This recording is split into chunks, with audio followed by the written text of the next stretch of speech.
Hey guys, it's Ben here with another little shelf mod update. These are the shelves that I built. I did a previous video about these and I wanted to tell you how they've done after almost 3,000 miles of traveling, including some off-road. So in a previous video, I showed you how to build these shelves, and you can see, just to kind of remind everybody, the weight of these shelves is not completely on these valances here.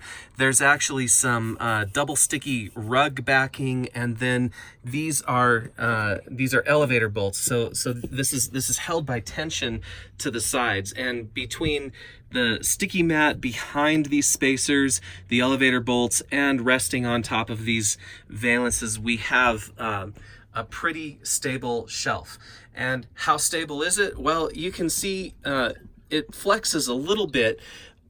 I have these bins. Somebody else told me that you can get some bins that curve down, and then if you wanted to, you could scoot this shelf all the way to the back there, you see. So that might be more convenient for some people, depending on how you want it. If you want the extra storage, I put these shelves in here so that even if these bins slip backwards, you see they will not fall out. I'm pushing on it. They won't fall out that way. They won't fall out this way.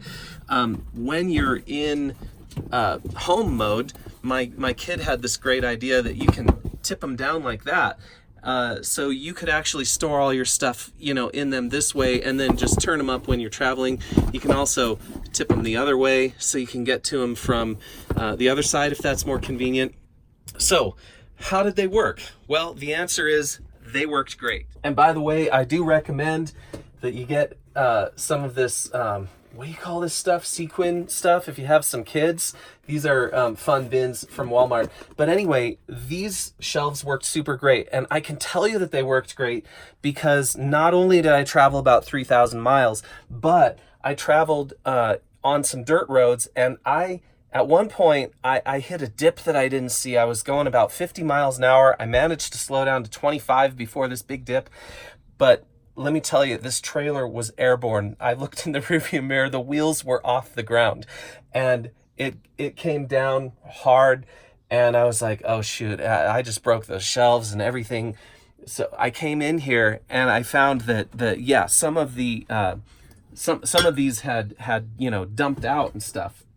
And there was stuff all over the ground because these boxes, turned up, but the shelves themselves did not break. So I was pretty stoked to find that the shelves held even through something like that.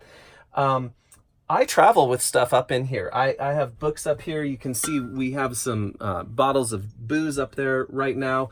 I would wrap those up if I were traveling, but aside from hitting huge dips like that where stuff would break and fall out anyway. I mean, stuff fell out of the cupboards too. So I'm really comfortable with this setup. I think you could travel with actual weight up here, and it seems to work, at least for a few thousand miles. So anyway, that's the update on these shelves.